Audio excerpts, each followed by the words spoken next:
नाही, अतिशय आनंदाची गोष्ट आहे की आज रामटेक लोकसभा मतदारसंघामध्ये माननीय पंतप्रधान महोदय येत आहेत.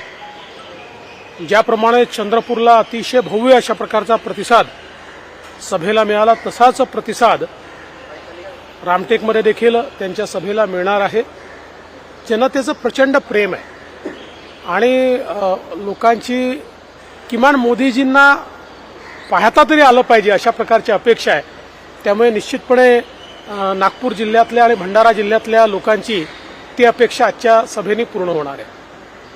किस तरह का सर इफेक्ट डालेंगे मोदी जी की सभा है, किस तरह का असर पूरे विदर्भ की सीटों पर देखने? देखिए, लोगों का मोदी जी पर बहुत प्रेम है. लोग उनको देखना चाहते हैं, लोग उनको सुनना चाहते हैं, कम से कम उनकी एक झलक मिल जाए, इस प्रकार की लोगों की अपेक्षा होती है. तो उनके आने से बहुत हम लोगों को फायदा होगा. जैसे चंद्रपुर की सभा हुई तो हम सब ने देखा कि एक जनसागर हमको देखने को मिला, वैसा ही जनसागर यहाँ पर भी देखने को मिलेगा.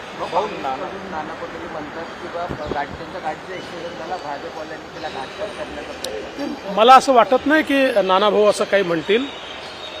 मी स्वतः नानाभाऊंची विचारपूस त्या ठिकाणी केली. मी त्यांना फोन केला, कारण ठीक आहे आम्ही वेगवेगळ्या पक्षात असू पण शेवटी आम्ही काही एकमेकाचे शत्रू नाही आहोत.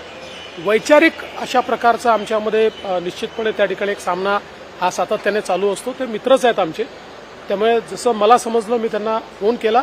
निश्चित तो अपघात त्या ठिकाणी झालेला आहे आणि त्यांनी मला सांगितलं की मी बचावलो, पण अपघात मात्र मोठा आहे.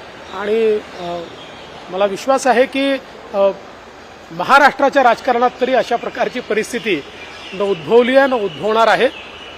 मी त्यांना शुभेच्छा दिलेल्या आहेत. दुसऱ्या टप्प्यातील ज्या मोदी साहेबांच्या ज्या सभा होणार आहे त्या वर्ध्यामध्ये देखील होणार आहे का, काय सांगा? आता तुम्हाला लवकरच कुठे कुठे सभा होणार आहे ते आम्ही सांगू.